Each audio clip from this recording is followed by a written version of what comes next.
Have you ever thought about how strange it is that you can't remember being born? You can't remember your first words, your first steps, your first birthday. In fact, most people can't remember anything from the first few years of their lives. And that's weird, because those years were some of the most important years you'll ever live. They shaped your personality, your relationships, and the way you see the world. So, where did those memories go? Were they erased? Did they never exist in the first place? Or is your brain hiding them from you? Scientists call this phenomenon infantile amnesia. It's the reason almost nobody can remember being born, and why most people have very few memories from before the age of 3. But here's the strange part.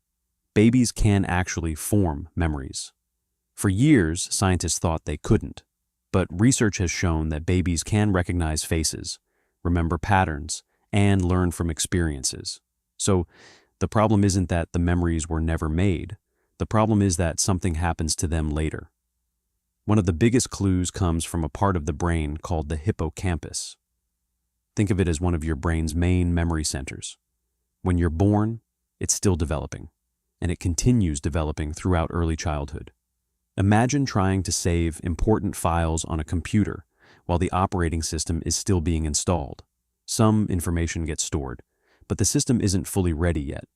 Scientists believe this may be one reason our earliest memories become difficult to access as we grow older. But that's only part of the story. There's another problem: language. Think about your memories right now. Most of them are connected to words. You can describe them. You can tell stories about them. You can explain what happened and when it happened. Babies can't do that. Before children learn language, they experience the world in a completely different way. As they grow older, they begin turning experiences into stories, and those stories become the memories that make up your personal history. Without language, many early experiences may never get organized in a way that can easily be remembered later. There's also another fascinating theory. A baby's brain changes at an incredible speed. It's constantly building new connections and learning new things.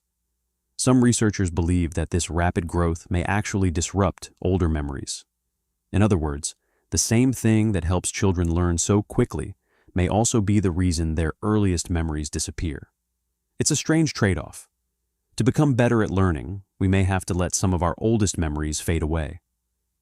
But what about people who claim they remember being babies, or even being born? Could they be right? Maybe. But memory is far less reliable than most people think. Psychologists have discovered that people can accidentally create false memories. Family stories, photographs, home videos, things we've heard again and again. Over time, these can blend together until we're convinced we remember something that never actually happened to us. That's why scientists are usually skeptical of extremely early memories. Many of them may not be memories at all. They may simply be reconstructions. So, what's the earliest thing most people can remember? Research suggests that for most people, their earliest memory comes from somewhere around the age of 3 or 4. Some people remember slightly earlier, others remember later. But almost nobody remembers being born, and maybe that's a good thing. Because the strangest part of this story isn't that you can't remember those years. It's that they still shaped who you became. You learned how to speak, how to trust people, how to understand the world around you. The foundation of your entire life was built during a period you can barely remember. So, maybe the real mystery isn't why you can't remember being born. Maybe it's how a version of you that left almost no memories behind still managed to shape every part of the person you are today. And that raises an interesting question. What is the earliest memory you can remember? Let me know down in the comments. And if you enjoyed this video, check out the video on your screen to learn about why people act differently when they're being watched. Thanks for watching.